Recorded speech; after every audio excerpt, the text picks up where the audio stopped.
Hi, good morning, everyone. Welcome back to the series of all about English. The tenth அப்படின்னா ஒன்றும் இல்லை, deterrent, தடுக்கிறது அப்படின்னு சொல்லலாம்.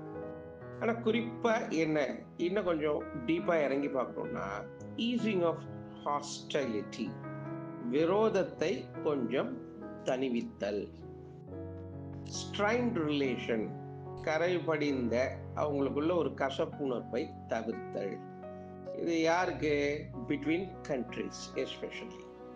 குறிப்பா சொல்லணும்னா இரண்டு நாடுகளுக்கு இடையேயான பதட்டத்தை தணிவித்தல். அந்த மாதிரி இருக்கிறத டெட்டன்ட் அப்படின்னு சொல்லுவோம். டெட்டன்ட் அப்படின்னு எழுதியிருக்காங்க. இது பிரெஞ்சு டெரிவேஷன், அதனால டெட்டன்ட் அப்படின்னு உச்சரிக்க வேண்டும். மோர் ஆர் லெஸ் கரெக்டா சொல்றேன்னு வச்சுக்கோங்களேன். இப்ப உதாரணம்னா his policy of arms control and detente with the Soviet Union, Soviet ரஷ்யாவினுடைய சோவியத் யூனியனுடன் கூடிய ஆயுத கட்டுப்பாடு மற்றும் தடுப்பு காவல் பற்றிய அவரது கொள்கை.